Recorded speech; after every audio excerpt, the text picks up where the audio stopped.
buenas noches, ¿cómo están ustedes? Bienvenidos a Estado Nacional Prime, nuestra mesa de conversación de los temas que marcan las semanas. Una semana claramente marcada por dos grandes temas. El caso Convenios, que se ha ido agrandando, ampliando y que tiene a dos ministros, al ministro Carlos Montes y al ministro Giorgio Jackson, ahí en el foco de la polémica, incluso de la oposición pidiendo sus salidas del gabinete. Y también la salida, hablando de renuncias, la salida de Patricio Fernández de la coordinación de la conmemoración de los 50 años del golpe militar, lo que ha provocado también división al interior del oficialismo entre el socialismo democrático y sobre todo el Partido Comunista, y también la evidencia de lo difícil que será la conmemoración de los 50 años del golpe. Aquí comienza Estado Nacional Prime.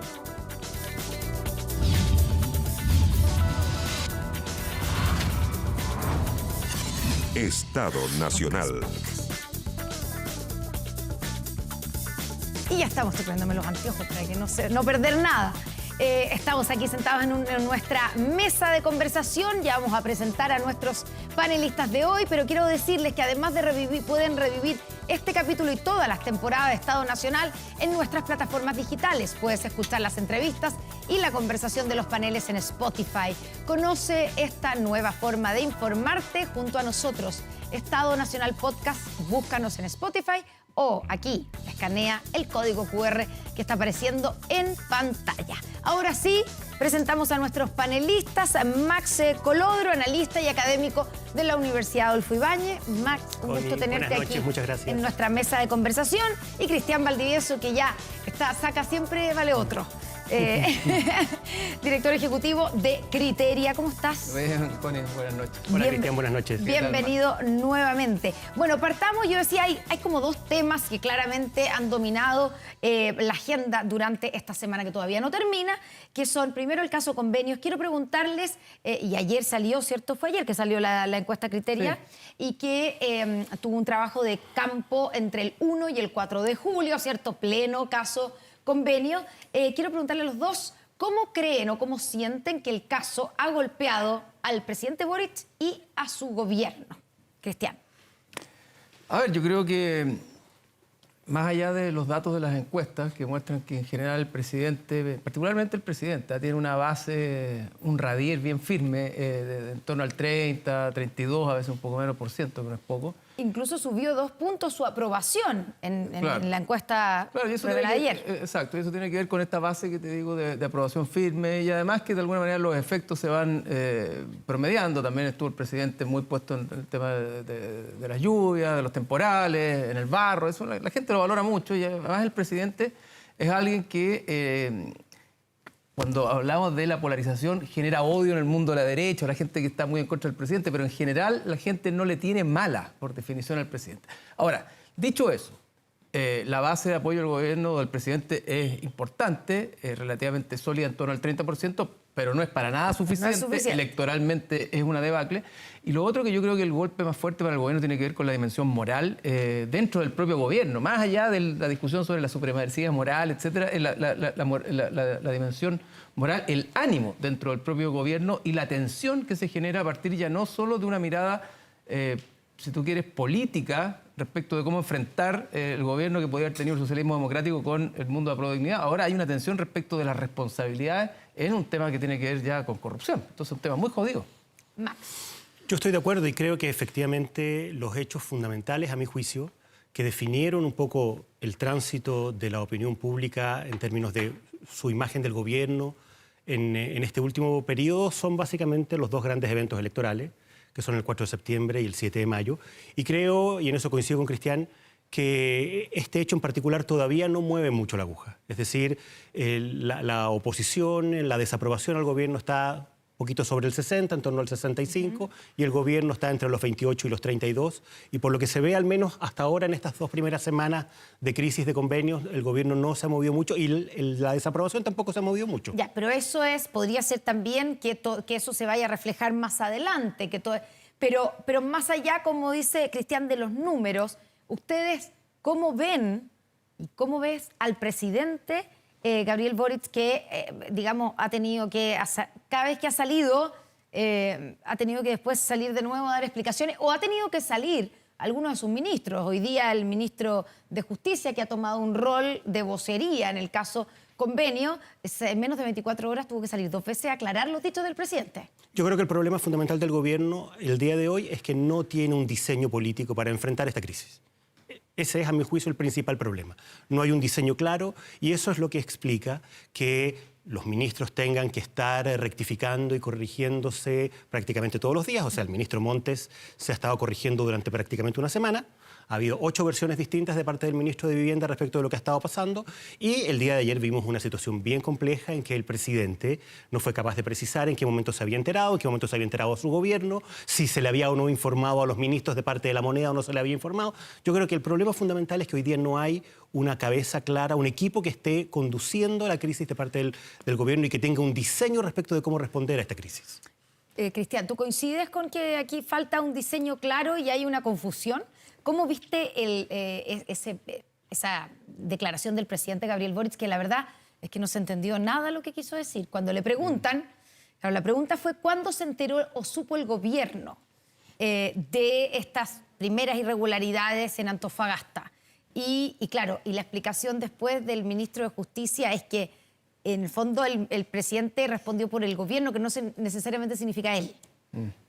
No, ¿Es creíble esa respuesta? O sea, yo creo que lo que es evidente es el estado de confusión en el que está el gobierno, porque efectivamente no hay un diseño para enfrentar la crisis al punto de que es el presidente el que de repente sale a poner el pecho a las balas. O sea, un diseño lógico, mínimo, de primero básico para enfrentar una crisis es que tú no pones al rey a defender a los peones. O sea, los ministros tienen que ser los fusibles del presidente y no se puede seguir exponiendo la figura presidencial. Y esto también demuestra, digamos, que el amateurismo en general respecto de cómo los gobiernos el gobierno no solo enfrenta la crisis, sino que también cómo anticipa las crisis. No nos olvidemos que hace menos de un mes y una semana antes que estallara el caso de Democracia Viva, el presidente fue al aniversario de Convergencia Social a invitarlos a fusionarse con Revolución Democrática. Entonces, la pregunta que tiene uno es, ¿nadie le advirtió al presidente que algo de esto venía pasando, que esto podía estallar en cualquier minuto? Entonces, el presidente parece... ¿Pero quién le debería haber advertido? Bueno, yo tengo la impresión de que... ¿El senador Latorre? Bueno, yo tengo la impresión de que o el senador Latorre o el Frente Amplio, o como mínimo el segundo piso del presidente. Pues el segundo piso del presidente lo lidera alguien que es de los fundadores de Revolución Democrática. Entonces, Miguel Crispi. Si es que independientemente si Crispi sabía o no lo que estaba pasando, el problema está igual, porque si no lo sabía quiere decir que están cortados los puentes y no le está llegando la información y por lo tanto el gobierno está muy encastillado y perdido aparentemente respecto de lo que está sucediendo. Y eso es muy complejo para enfrentar una crisis. Y hoy día lo que vemos es... no sé, un enfrentamiento errático, al voleo, improvisado, donde hoy día la ministra Vallejo dice no va a haber cambio de gabinete. Yo nunca había escuchado desde la transición que los ministros venían a decir cuándo había o no había cambio de gabinete. Entonces el gobierno está muy desorientado y está desordenado. Y creo que eso es la clave para entender un poquitito lo que está pasando y el desorden que hay, que es un desorden que no solamente tiene que ver con las cosas administrativas, sino que también tiene que ver con la conducción del gobierno. Y te agrego otro elemento que lo mencionabas tú en la introducción. Esto vuelve a tensionar las relaciones entre el mundo del socialismo democrático y el mundo del Frente Amplio y de Apruebo Dignidad. La presidenta del Partido Socialista, Paulina Bodanovich, llegó a decir que el presidente de Revolución Democrática había dejado de ser un interlocutor válido en medio de esta crisis. Bueno, no, la verdad es que no lo quieren ni ver. Al senador Latorre, ¿cómo ven Y la pregunta es hasta dónde el socialismo democrático va a seguir pagando o aceptando pagar los costos y a qué costo de estar poniendo el pecho a las balas al gobierno en general. O sea, hay una pregunta que es bien de fondo porque además cuando hablamos de esta base sólida que tiene el presidente, este radier que decíamos en torno al 30%, si uno lo mira, ese 30% es fundamentalmente de jóvenes más bien de izquierda, en algunos casos de segmentos medio altos, y que votan por el Frente Amplio. Es decir, no es una base mínima que le va a dar un vuelo o un envión al socialismo democrático. El socialismo democrático en esto se está diluyendo y está perdiendo toda identidad y además fusionándose con un gobierno que está teniendo una mala evaluación de la opinión pública. Entonces la pregunta es ¿hasta cuándo van a aceptar que este diseño lo siga afectando también directamente? Ahora, tú hablabas, Cristian, del cambio de gabinete, que fue, digamos, un poco el tema de hoy día, que le preguntaron varias veces. Le preguntaron, llevan como 2 días los periodistas preguntándole a Carlos Montes si va a renunciar. Él dice que no va a renunciar. Hoy día la ministra Vallejo dice que no va a haber cambio de gabinete. También este anuncio es medio extraño. Pero evidentemente aquí la oposición también está utilizando este momento y esta crisis para pedir que salgan los ministros, ¿no? Eso es lo que está pasando. ¿Por qué tendría que salir, por ejemplo, Giorgio Jackson? Que es uno de los que se nombran como que tiene que salir. Giorgio Jackson hasta el minuto no ha sido vinculado a ningún caso concreto de los que han sido denunciados, pero es el líder histórico de Revolución Democrática. De Revolución Democrática, el líder histórico, y por lo tanto, de alguna manera lo que se intenta instalar políticamente es que es imposible que estas cosas hayan ocurrido sin que su líder histórico supiera.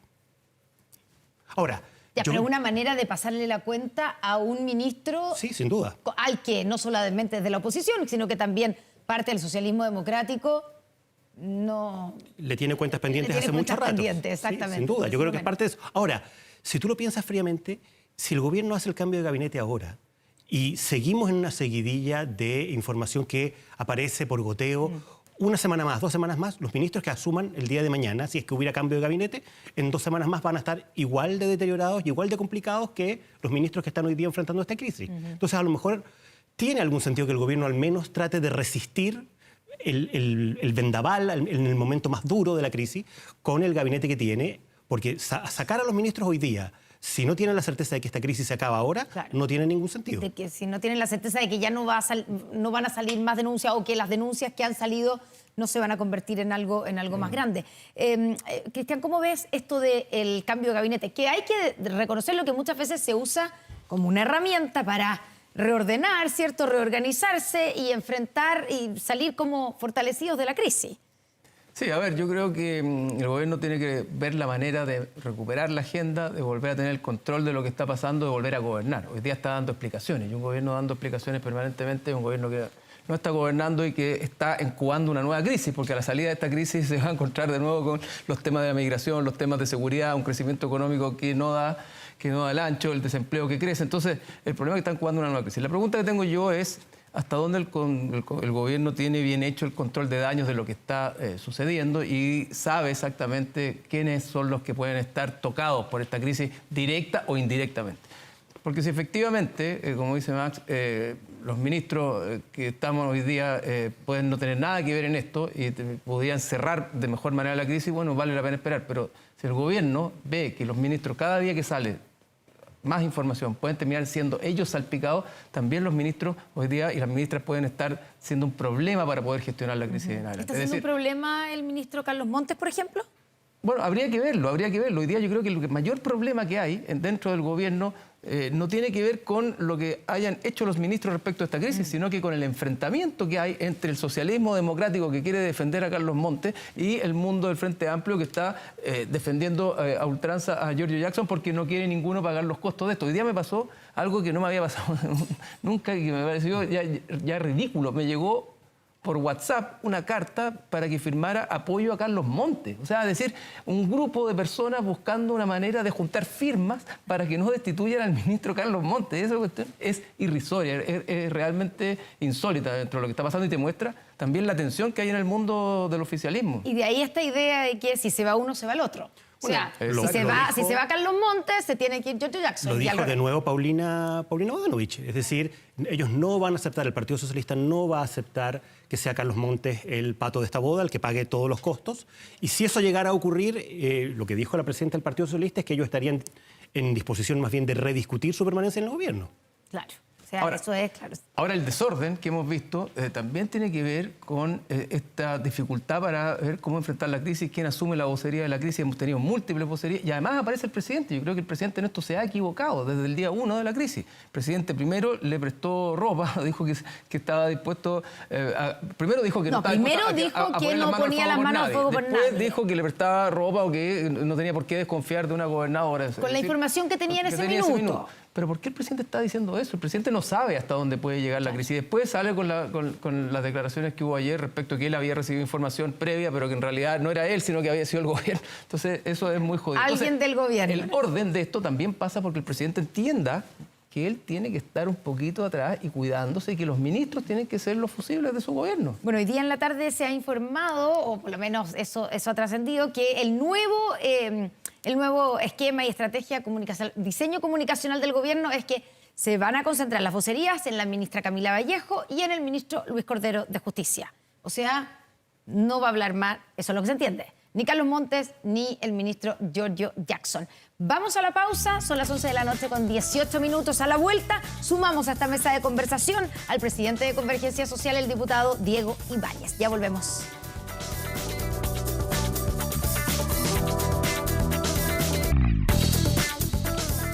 Estamos de vuelta en Estado Nacional Prime. Aumenta la delincuencia, no grave robos. Evítelos con Tepillé, la empresa líder en seguridad preventiva con monitoreo de cámaras de seguridad y audio disuasivo en tiempo real. Tepillé protege 24/7 su empresa y también su hogar. No sea usted la próxima víctima y te dicen desde tepillé.cl que los contrates. Ya lo habíamos anunciado, se suma a nuestra mesa de conversación aquí en Estado Nacional Prime el presidente de Convergencia Social, diputado Diego Ibáñez. Diputado, bienvenido, gracias por estar con nosotros. Gracias por la invitación. Buenas noches. Buenas noches. Buenas noches. Bueno, estaba ahí en un rinconcito escuchando la conversación, ¿o no? ¿O no se escuchaba bien toda la conversación? Escuché todo lo que estaban conversando. Ya, no tengo que repetir todos los puntos. No, pero quiero partir por preguntarle, como presidente del partido del presidente, además, cómo, no sé si es fácil evaluar al presidente desde esa vereda, pero además que lo conoce también, ¿cómo ha visto el manejo del presidente de la crisis en el caso Convenio, que aquí coinciden nuestros dos panelistas que se ha equivocado? Mira, estaba escuchando atentamente la conversación a propósito de cuán preparado puede estar el gobierno para enfrentar esta situación. Yo aquí no quiero ponerme una careta de experto, analista de cómo se enfrentan estos temas, la verdad. Personalmente y colectivamente esto nos ha afectado mucho. Yo creo que aquí no podemos negar que hay una alta decepción también de dos personas o más personas eventualmente, inescrupulosos, eventualmente delincuentes, que manchan, independiente de las diferencias que tengamos entre sectores políticos, pero que manchan una iniciativa colectiva, un partido, un movimiento que viene de la lucha social y que levanta la bandera de la probidad y la transparencia como una causa. Yo creo que eso naturalmente cuando suceden estas cosas nos afecta mucho y eso no lo voy a esconder. ¿Cómo ha enfrentado el gobierno esta situación? Yo creo que se han hecho todos los esfuerzos por hacer que la basura jamás se esconda debajo de la alfombra, que se levante la alfombra y que salga todo lo que tenga que salir. Aquí nadie está exento de ningún partido, ningún movimiento de cometer este tipo de delitos eventualmente. Lo importante es cómo los abordamos con radicalidad para que esto se extirpe. Y aquí quiero ser bien claro. Hay muchos dimes y diretes de que tú eres más corrupto que yo, tú eres de derecha, de izquierda. Hace poquito, y yo no estoy de acuerdo con la teoría del empate en absoluto, se está investigando otras fundaciones de gobiernos anteriores. Esto es un problema de Estado. Cuando se carece de facultad de fiscalización, de herramientas, desde la Dirección General de Aguas, desde la Contraloría, desde la Superintendencia de Medio Ambiente, cuando se carece de fuerza para que los convenios público-privados o las puertas giratorias no existen, esto es un problema de Estado. Hay muchos casos de corrupción que han sucedido las últimas décadas. ¿Y por qué siguen sucediendo? Yo creo que falta herramientas. En la ley de presupuesto del último año de Sebastián Piñera, yo recuerdo muy bien que hubo una solicitud del Contralor Bermúdez para fortalecer su capacidad de fiscalización de los contratos municipales, de los contratos del Estado, de los convenios, etc. Hubo un debate al respecto también en la ex Convención Constitucional a propósito de cuál era el estatus jurídico que se le iba a dar a la Contraloría como órgano persecutor también de las cosas de los actos administrativos.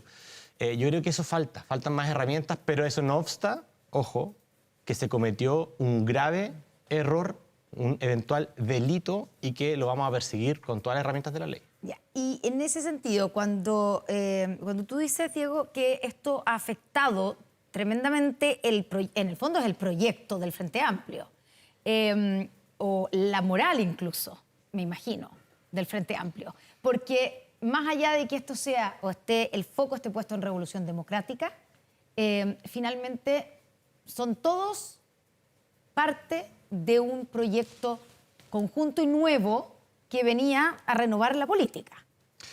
Yo creo... Y ahí yo no sé si la gente incluso alguien en esta misma mesa decía, la gente no hace la distinción entre si soy Revolución Democrática, Convergencia Social, Partido... O sea, termina siendo que todos los políticos terminan siendo corruptos.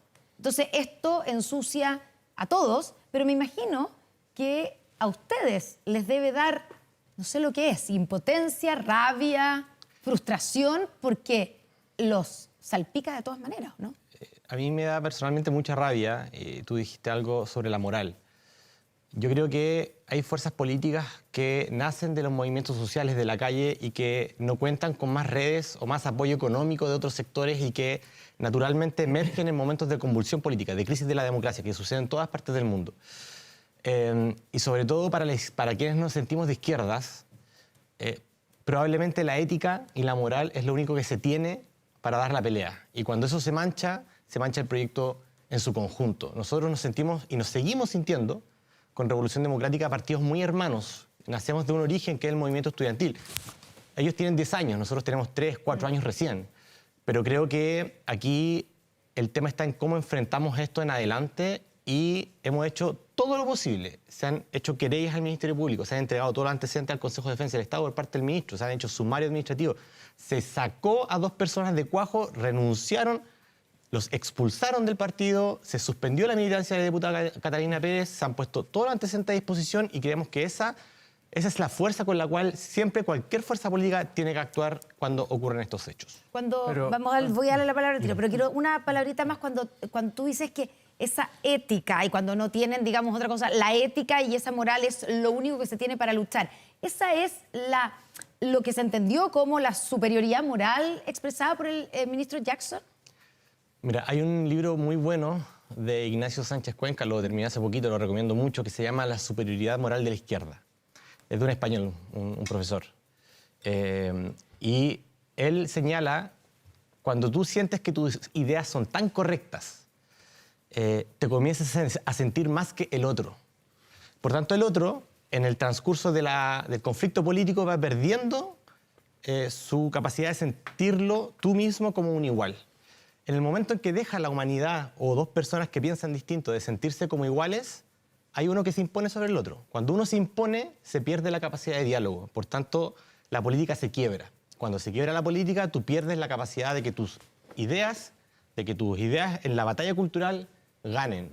Al final del camino, por más correctas que sean tus ideas, jamás uno puede pensar que es superior a la otra persona. Porque ahí... Y lo pensaron en algún momento... Allí tú pierdes la pelea. Lo pensaron en Yo no voy a ponerme a interpretar lo que dijo Giorgio Jackson en un Twitch, pero esa crítica yo creo que es particularmente contingente para la izquierda en todo el mundo, en un momento en el cual las democracias se comienzan a quebrar y los movimientos más conservadores comienzan nuevamente a avanzar. Sí, creo que esa crítica es transversal y para nosotros en particular, y yo personalmente me la tomo muy en serio. Pero pongámosle un viso más concreto, más terrenal a esto, porque si no es la izquierda en todo el mundo. Y yo puedo estar de acuerdo con algunos de los planteamientos que hace, pero ese tema de la superioridad moral, digamos que también no ha sido George Jackson solamente. El diputado Gonzalo Winter de tu partido les dijo que el presidente de la República tenía una suerte de aura, prácticamente, no sé, de apóstol, que era un ser de luz, un ser espiritual, después de la cuenta pública. El diputado Winter insiste en que lo descontextualizaron. Bueno, hay demasiada descontextualización. Pero vamos al caso chileno más bien concretamente. Yo entiendo la congoja que expresas tú y se nota que estás preocupado, angustiado y triste y dolido. Pero esta idea o este intento de tratar de focalizar esto en 2 o 3 personas que señalas tú, como Catalina Pérez, la gente de Revolución Democrática, y decir que no van a dejar que la basura se esconda debajo de la alfombra, me parece que queda como chico respecto al diagnóstico, porque lo que estamos viendo es que el Ministerio Público hoy día dice que está investigando más de 14.000 millones en traspasos que hoy día no están justificados hacia fundaciones. Entonces eso ya no es la basura. Hay investigaciones en 7 regiones del país. En 7 regiones, eso ya no es basura, sino que es un basural lo que hay detrás de esto. Y la pregunta que hago yo 8, perdón.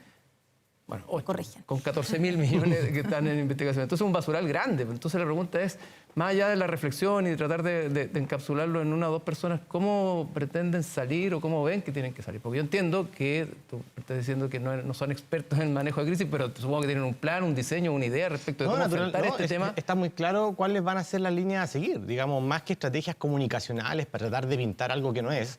Yo no estoy de acuerdo con, en política, hacer ver algo como lo que no es o decir algo que en la práctica no sucede. Uno tiene que hacer, decir y ser consecuente. ¿Cuál es esa consecuencia? Primero se crea un consejo de expertos que en 45 días, en breve plazo, va a sacar una serie de políticas públicas para reforzar el Estado, su capacidad de fiscalización y de asociación con el mundo privado que debe existir.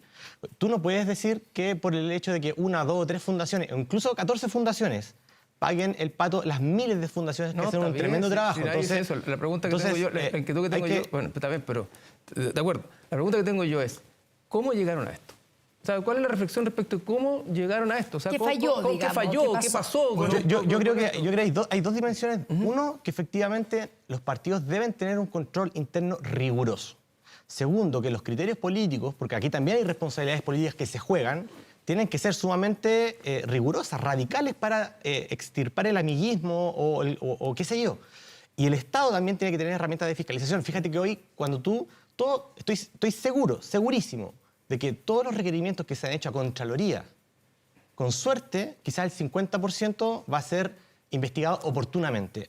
Yo mismo he presentado en mi periodo anterior oficio a Contraloría que jamás me ha llegado una respuesta, más allá de notificar que efectivamente se recibió, pero hay investigaciones que no se toman en cuenta. Fíjate que la Superintendencia de Medio Ambiente es incapaz de fiscalizar actos de privados porque no tiene el personal adecuado. Entonces, ¿qué es lo que hacen? Agarran quizás el más grave y lo sancionan para que irradie una especie de miedo hacia el resto. Si el Estado hoy no tiene capacidad fiscalizadora, probablemente esto va a seguir ocurriendo. Ahora, eso no exime la responsabilidad política que tienen los dirigentes en elegir la gente idónea. Y en eso te lo concedo absolutamente. Yo quiero complementar un poco lo que está planteando Cristian con la siguiente duda, que a mi juicio es la incertidumbre más grave, más compleja que trasunta de este caso. Un caso en el norte, en Antofagasta, puede ser una casualidad, basura debajo de la alfombra que sale a la luz, etc. 2 casos ya pueden ser dudosos, pero cuando ya empiezas a tener 10, 15, 20 fundaciones que operan todas bajo el mismo esquema, bueno, si están todas operando bajo el mismo esquema, aquí hay una pregunta inevitable y es, ¿tiene que haber habido una decisión política para que esto ocurriera? Porque no pueden ser 15, 20 casualidades todas iguales. O sea, si este esquema empezó a funcionar de una determinada manera cuando recién un gobierno, y esto se descubre cuando recién un gobierno lleva 1 año y medio, es porque a lo mejor alguien tomó la decisión de que esto funcionara de esta manera. Y yo lo que de alguna manera le quiero preguntar a Diego es, ¿ustedes han planteado, han pensado en la posibilidad de que aquí haya una decisión política de alguien para que esto adquiera la masividad que está adquiriendo? Te lo respondo inmediatamente. Yo no tengo ningún antecedente que me sugiera que aquí hay una especie de decisión política desde arriba para que se opere de esta manera. Nosotros preparamos una comisión investigadora que la presentamos el día lunes como Frente Amplio para investigar desde el año 2015 en adelante. ¿Por qué el 2015? No es baladí. Porque ese año cambia la legislación y el Estado puede entregarle recursos no a los municipios, sino a las fundaciones directamente. Por tanto, hacer un análisis de cómo esa legislación quedó chica para que en el futuro no vuelva a ocurrir. Hace poquito venía para acá, veía Twitter y que había la Fiscalía de Oficio investigaba una fundación de un dirigente, un militante de Renovación Nacional durante el gobierno de Sebastián Piñera por 100 millones de pesos. Yo no me voy a poner a apuntar, es que ustedes son los... Esto ocurre porque el Estado lo permite.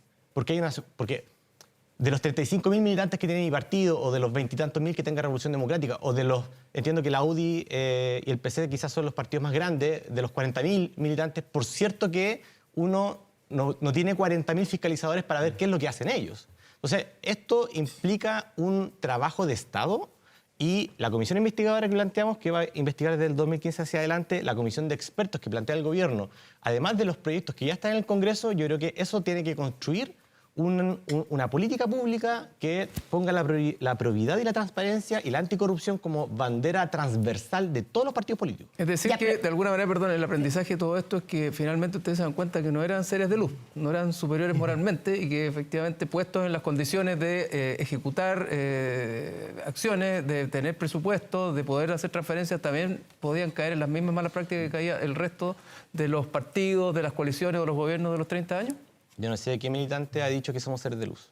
No, bueno, la superioridad moral, la supuesta mejor preparación respecto a los otros, la impugnación sobre cómo hicieron, la lógica de los abusos, las marchas 1, 2 y 3 respecto a los abusos, porque lo que hemos visto este tiempo es abuso 1, 2 y 3 y ya en 7 u 8 regiones. Entonces, lo que te pregunto yo es, ¿hay una convicción hoy día respecto de que cualquier sujeto en una condición de tener poder, de tener dinero y tener recursos, puede caer en la tentación de meter las manos? Por eso yo creo que jamás ningún militante ha dicho que somos seres de luz, porque el poder en sí mismo es un fenómeno que captura la humanidad propia, incluso del más altruista.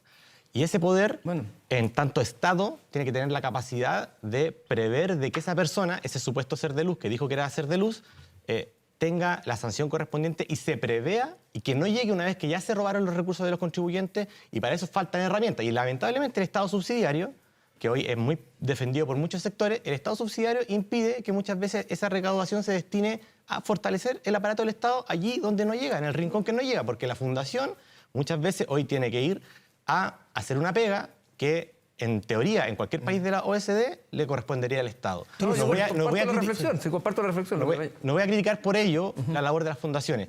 Coaniquem, Teletón, Techo, tengo muchos compañeros, incluso del Frente Amplio, que se han dedicado a trabajar en esas fundaciones y saben lo difícil que es para ellos desde la sociedad civil construir trabajo comunitario. ¿Tú no sientes que haber hecho de la ética y de la impugnación moral un instrumento y un arma política finalmente respecto de las generaciones anteriores y de los bloques que gobernaron antes de ustedes, terminó siendo al final una cuestión que hoy día hace que esta crisis sea mucho más pesada para el Frente Amplio de lo que eventualmente fue la crisis de los sobresueldos en el gobierno de Lagos o la crisis del financiamiento ilegal de la política durante el segundo gobierno de Michelle Bachelet, que fue una cosa efectivamente extendida y muy transversal? Fíjate que voy a decir algo contraintuitivo. A mí me gusta que hayan fuerzas políticas como, por ejemplo, el actual Partido de la Gente o incluso republicanos que levanten las banderas de la probidad y la anticorrupción. Me gusta que exista esa gente. Me gusta. Y que después, cuando se peguen el chancacazo, sea fuerte. Probablemente va a ser fuerte, porque la levantaron y luego se presentan como hipócritas. Ahora, más allá de quién haya caído en ese hoyo, esto sirve para que la sociedad también deje de normalizar este tipo de situaciones. En Colombia esta cuestión sería absolutamente normal. Probablemente en la crisis actual que vive Perú, esto estaría extremadamente normalizado. Pasa en las policías de Argentina, pasa en las policías de Bolivia. Y yo creo que Chile tiene un estándar cultural que no ha permitido todavía que estas cosas se naturalicen. Y creo que también en parte es porque hay fuerzas políticas que levantan esto como bandera. Y eso puede parecer contraintuitivo, insisto, y el chancacazo es más fuerte, pero está bien que se levanten estos como bandera y causas sociales. Ya, pero el chancacazo es más fuerte. Naturalmente. En este caso, porque ustedes precisamente levantaron esa bandera. Naturalmente. Ya, eso está reconocido, digamos. Y partí reconociendo que esto me duele en el corazón. Ya, y hablando de reconocimientos, tú entonces no crees, Diego, tú dices que no hay ningún o no tienes ningún dato, pero tú descartas que aquí haya existido un grupo de personas, un grupo de mentes que crea. Es que, claro, que puede terminar una asociación ilícita, pero ni siquiera quiero hablar del delito específico, sino que hubo personas que planificaron crear fundaciones, porque acaban de crearse, digamos, para defraudar al Estado o defraudar al fisco. Como decisión política, como estrategia, me cuesta creer que eso exista. Ahora, si alguien tiene algún antecedente, yo creo que eso ya sería la demolición de. Ya, pero cuando uno ve que hay fundaciones que aparecen hace poco y que además cambian de giro justamente cuando les asignan los dineros, y por lo tanto antes no tenían ni una experiencia en construir casa, estaban dedicados al proselitismo político o a otras materias o a los videos culturales, y aparecen con cambio de giro y justamente cuando les entregan los dineros para hacer, dineros importantes además, para hacer trabajos que no tenían nada que ver con el giro inicial. Sí, eso ocurre, lo que tú estás señalando. Claro, que no es un solo caso. Entonces ahí uno dice. Ocurren varios casos, pero la diferencia, a propósito de la pregunta, sí. o sea, me cuesta pensar que eso sea una decisión política estratégica de algún partido o de alguna coalición para defraudar al Estado. O sea, hay una distancia entre que eso ocurre. Sí. Ocurre mucho con las EGIs. Sí, claro.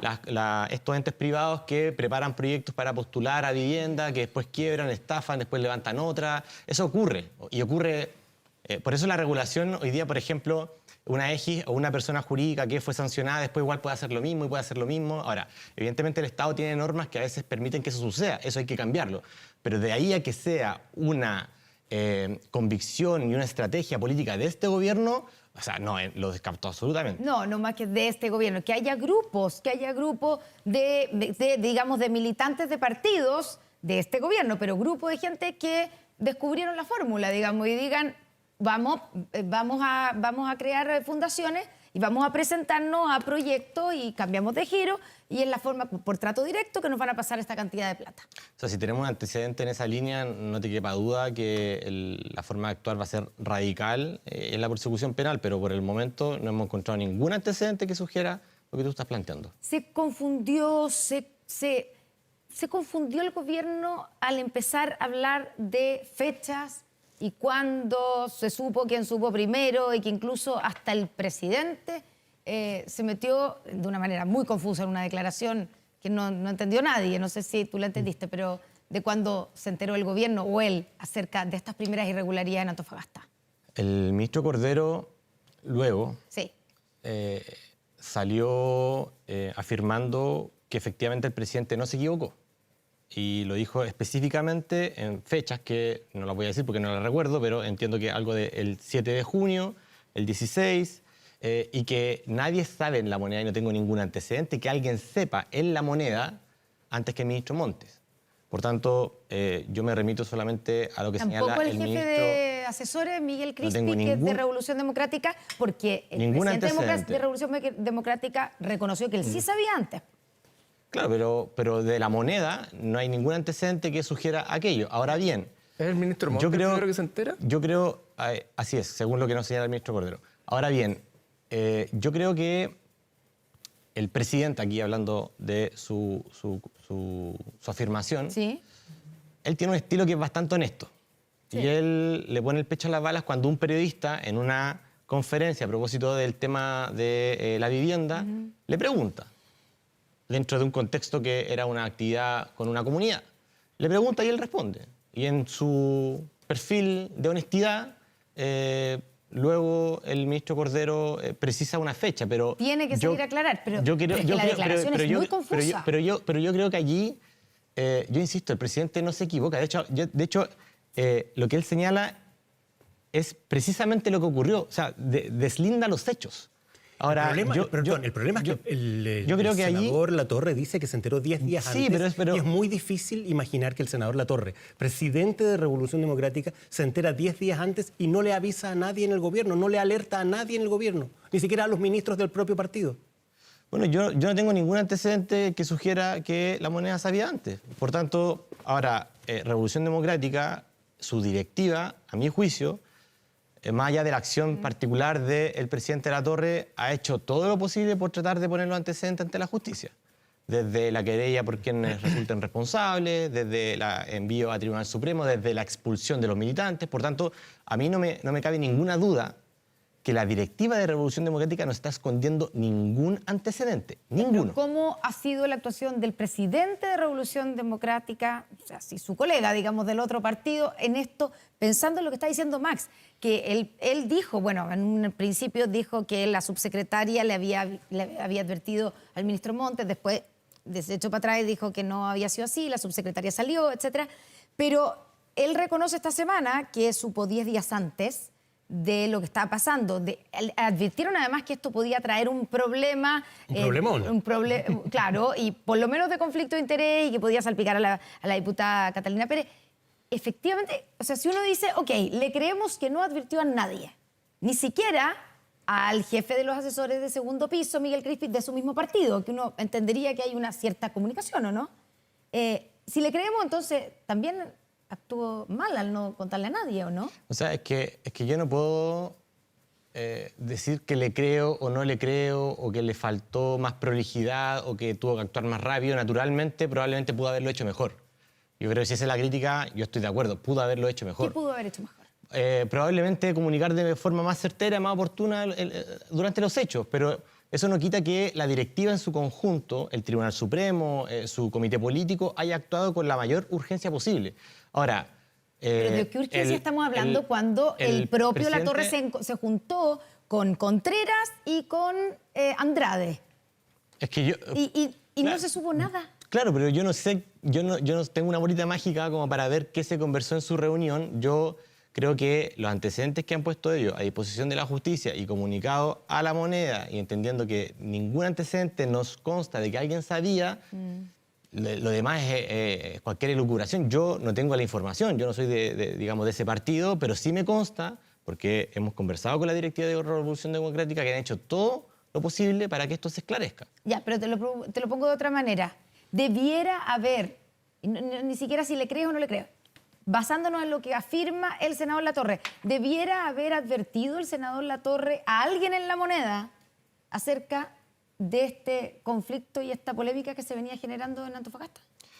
Yo creo que cuando uno recibe algún antecedente, siempre naturalmente debe poner en constancia a algún involucrado del gobierno, siempre.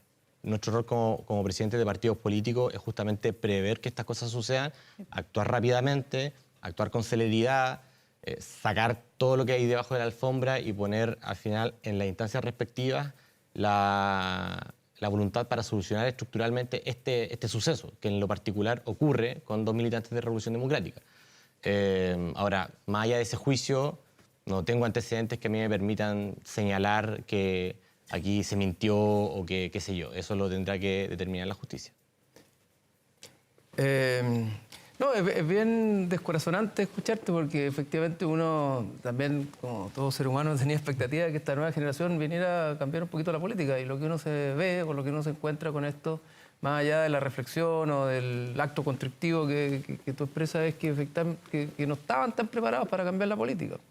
Entonces, la pregunta que tengo yo es, claro, uno entiende que cuando se es joven, cuando se está por primera vez en el gobierno, la curva de aprendizaje probablemente es más lenta, porque la curva de aprendizaje es una curva en sí misma y uno no nace aprendiendo. Pero estas prácticas que uno esperaba que no existieran, desde tu punto de vista, los ponen en una posición que les permite seguir siendo creíbles para la sociedad y para la ciudadanía que les dio los votos para hacer gobierno. Te hago una pregunta. ¿Qué político hoy es creíble para la ciudadanía? Lo que pasa es que ustedes dijeron que ustedes podían ser la alternativa a los políticos no creíbles. Entonces... Y es una lucha constante. Sí, pero hoy la política en general no es creíble para la persona común y corriente que se parte el lomo para llegar a fin de mes. Está bien, está bien. La política en general, la institución está quebrada. Lo que nosotros tenemos que hacer es luchar por recuperar esa institución. Y es una lucha transversal, que no es de izquierda o derecha. Es una lucha finalmente porque el Estado, lo público, funcione para solucionar el problema de la gente que no puede llegar a fin de mes. Yo entiendo que eso es la respuesta que me tienes que dar, no hay otra. Si la pregunta que tengo yo es, ustedes dijeron, nos prometieron que eran capaces de cambiar esto, de cambiar las formas, las prácticas y los modos de hacer política.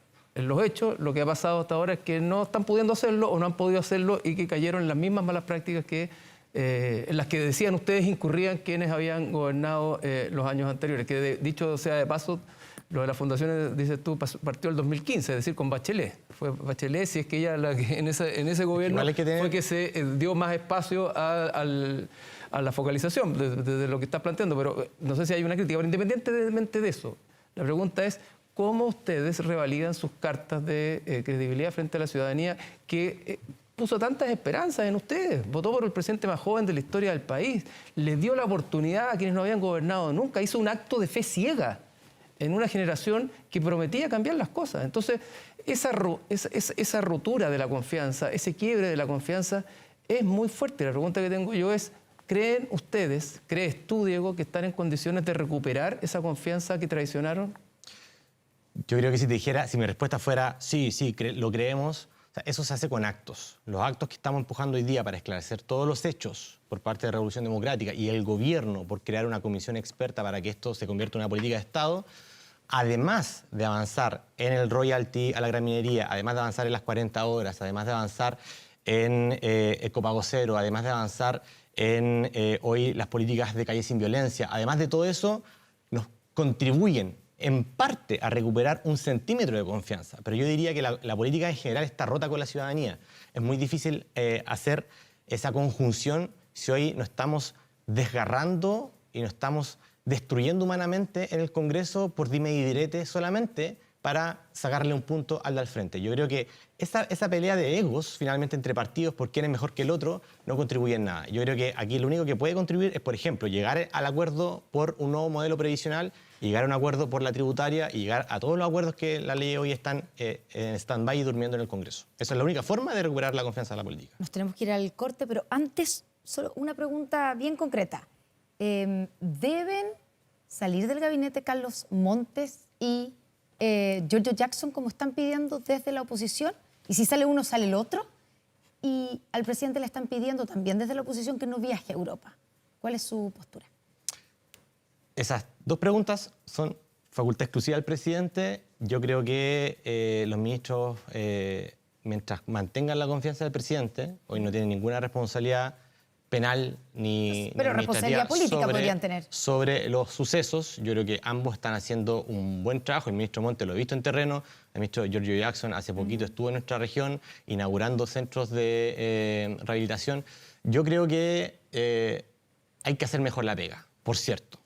Pero eso no obsta a que se ponga como condición que salgan los ministros para aprobar la tributaria o para aprobar la reforma de pensiones. Yo creo que eso está fuera de todo margen. ¿Eso está haciendo la oposición? He escuchado a varios de la oposición planteando aquello y altos personeros, digamos, de las bancadas de la derecha. Ya, pero eso es como un chantaje político, digamos. Ustedes saquen a los dos ministros y nosotros les aprobamos la tributaria. O sea, ya dijeron que si es que no sacan a los ministros no van a aprobar la ley de presupuesto del Ministerio de Desarrollo Social, donde están todos los fondos para los bonos, para las personas mayores, para las políticas de cuidado. Yo creo que eso no corresponde. Ya, ¿y el viaje del presidente? ¿Debe viajar el presidente, no? Es que uno cree que el presidente como unipersonalmente es el que va y hace todas las... El presidente tiene un equipo. Sí, por y me supuesto. imagino que la política también, de relación política, económica y cultural con España o con el país donde él vaya, es sumamente fundamental también. Él ponderará y es decisión de él. Si él decide viajar, procuraremos que acá en el gobierno se hagan todos los trabajos y las pegas que se tengan que hacer. Faltan 8 minutos para las 12 de la noche, hacemos una pausa, ya estamos de vuelta con los 50 años del golpe y la crisis que ocurrió esta semana con la salida, la renuncia del coordinador, del ex coordinador ahora, Patricio Fernández. Ya volvemos.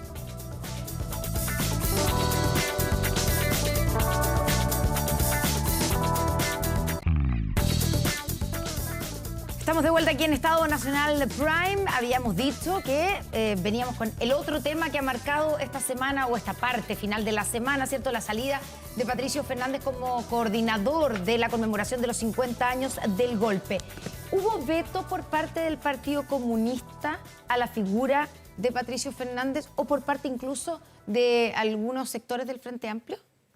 Yo diría que hubo un descontento de las organizaciones de derechos humanos. Esto lo conversé bastante con la diputada Lorena Pizarro, con la diputada Carmen Hertz, María Candelaria, y hubo un malestar por los dichos. En particular, no conozco... ¿No era un malestar anterior, desde el minuto en que lo nombraron como coordinador? No lo sé, pero cuando tú tienes un trabajo que está íntimamente ligado a las organizaciones de familiares de expresos políticos, de detenidos desaparecidos, yo creo que lo reconoce el propio Patricio y bueno, da el paso al costado. Yo creo que más allá de ¿Pero cuál fue el pecado de fuero Patricio interno que Fernández? tenga uno, el fuero interno que tenga uno respecto de lo que él pensaba, yo no lo conozco en lo personal, pero el presidente plantea que él tiene una convicción profundamente democrática de lo que son las interpretaciones del hecho del golpe de Estado.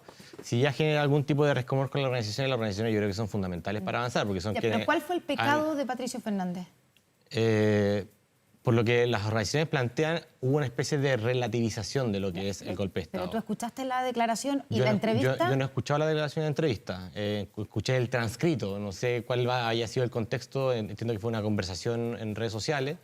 No, en un programa de radio de la Universidad de Chile.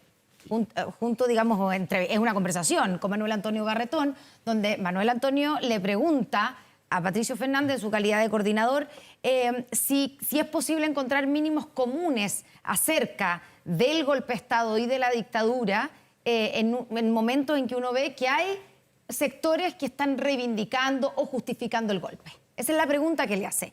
Y Patricio Fernández, estoy parafraseando, pero lo que dice es: los historiadores, tú y los historiadores, le dice a Garretón, van a seguir o podrán seguir discutiendo sobre las razones del golpe, pero sí podemos encontrar una especie de acuerdo transversal en que lo que ocurrió después del golpe es inaceptable. O sea, la dictadura y las violaciones a los derechos humanos. Él no dijo, a mí me parece que hay razones para el golpe. Él dijo, los historiadores van a discutir, o van a seguir discutiendo sobre las razones del golpe, porque evidentemente en eso no hay acuerdo. En lo que otro podríamos decir que hay un acuerdo mayoritario de que es inaceptable. Esas son las palabras de Patricio Fernández.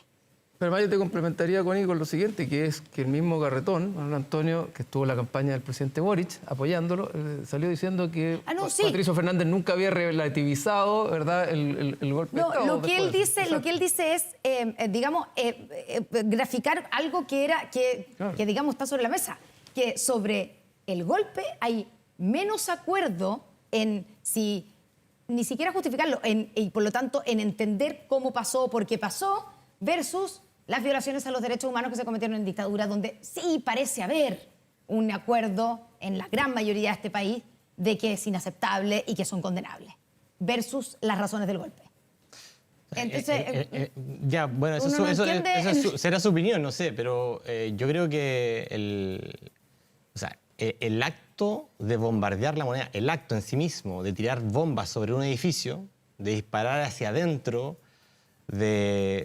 cuando Allende, hace poquito leí el libro de Óscar Soto, Allende la memoria, cuando Allende le señala a las personas con las que estaba que salgan, y él, bueno, pasó lo que pasó, y que esas personas, muchas de ellas después hayan sido secuestradas y acribilladas el día siguiente.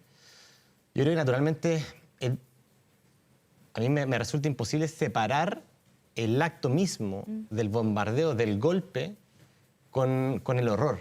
En sí mismo el acto que instituye una acción antidemocrática mató gente, la torturó, cometió los peores horrores de la humanidad. Me resulta inconcebible que eso se separe, digamos, como si fuese ingredientes distintos. Son parte del mismo, probablemente, de hecho, lo entiendo perfectamente. El punto es que lo que dice Patricio Fernández, y eso no dice que él separa. De hecho, después en otro momento de la conversación dice que efectivamente desde el golpe en adelante, incluso antes, cuando matan al comandante jefe del ejército, comienza, digamos, ya los crímenes comienzan ahí. Pero lo que él pone sobre la mesa es que sobre esa parte no existe tanto acuerdo. No está diciendo él. ¿Se entiende la diferencia o no? Sino que no existen de acuerdo. Y eso parece ser, de hecho, por eso se ha generado toda esta discusión, ¿o no? Porque hay gente que, digamos, que le encuentra justificación, ni siquiera justificación, que tiene explicaciones de por qué ocurrió el golpe. Y lo que tú dices y es la postura de las agrupaciones de familiares de detenidos desaparecidos y de ejecutados políticos, eso tiene en el fondo que yo entiendo que lo que les parecería es que el gobierno tenga un discurso condenatorio desde el origen, que no existe explicación posible, porque cualquier explicación posible pareciera ser que suena a justificación. A mí lo que me parece más delicado es precisamente ese punto, porque, a ver, yo no tengo ninguna duda, yo escuché el video y me queda absolutamente claro que Patricio Fernández en ningún momento relativizó y menos aún justificó, validó, legitimó el golpe. Tengo claro que Patricio Fernández es alguien que siempre ha cuestionado la validez y la legitimidad moral y política del golpe. A mí lo que me parece más delicado de este asunto es que se ha ido instalando la idea de que el solo hecho de discutir sobre las causas, sobre lo que ocurrió durante el gobierno de Salvador Allende. Y voy a ir más lejos que el caso de Patricio Fernández. Me parece que lo de Patricio Fernández es más o menos lo mismo que le acaba de ocurrir también hace un par de semanas atrás al propio presidente Boric. Cuando el presidente Boric recomienda a la izquierda leer el libro de Daniel Mansuy, un intelectual más bien de centro-derecha o de derecha, directamente, y un sector cuestiona que se pueda plantear un argumento o se pueda tener la capacidad de recomendar una visión que no es la visión de la izquierda respecto de lo que ocurrió durante la Unidad Popular y de cómo se llega finalmente, porque eso es un poco lo que plantea Patricio Fernández. Los chilenos no nos vamos a poner de acuerdo nunca respecto de las causas del golpe. Eso es lo que Patricio Fernández dijo, en definitiva. Podemos ponernos de acuerdo respecto de la legitimidad o su ilegitimidad, o respecto de lo que fueron las violaciones a los derechos humanos, pero respecto de las causas del golpe, parece que no nos vamos a poner de acuerdo, y creo que este debate es el mejor ejemplo de eso.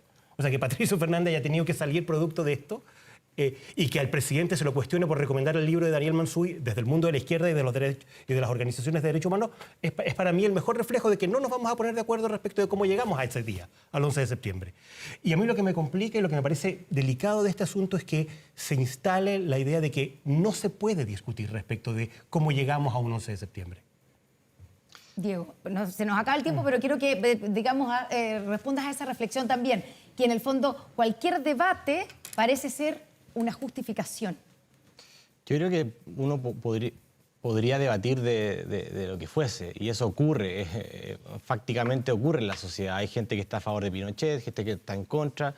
Ahora bien, cuando uno conmemora y está a cargo de un acto sobre los 50 años del golpe, donde tú tienes una mesa de participación con las organizaciones que son los familiares de quienes sufrieron la tortura, la inhumanidad máxima de un terrorismo de Estado, yo creo que hay que ser firme. Yo creo que hay que ser firme. Más allá que jamás voy a censurar a quien piense distinto respecto de ciertos hechos, siempre y cuando no caiga en el negacionismo a propósito de los tratados internacionales sobre derechos humanos. ¿Qué te parece a ti que el presidente haya recomendado a la izquierda leer el libro de Mansubi? Voy a la mitad del libro, me parece muy bueno. ¿Se lo estás leyendo? ¿Se estás siguiendo la recomendación del presidente? Soy presidente del partido del presidente, tendré que no me queda otra que leerme el libro que recomendó el presidente. Tengo que discutirse también. Más allá de no estar de acuerdo, yo creo que aquí hay varios libros también de, por ejemplo, de Oscar Christie a propósito del pensamiento filosófico de Jaime Guzmán, que yo también lo recomiendo mucho. Una persona progresista que intenta descifrar a un ícono de, a mi juicio, la ultraderecha en Chile. Entonces, ¿te puedo hacer una pregunta? Yo diría que Alonso, ¿no? más que saturar... Una pregunta más que saturar los debates, yo creo que está bien romper dogmas y abrirse a leer. Ahora, respecto al tema de los derechos humanos, ahí yo creo que hay que ser bien claro, hay normas internacionales para sancionar estoy completamente de acuerdo. El negacionismo, y en ello yo tomo bastante distancia.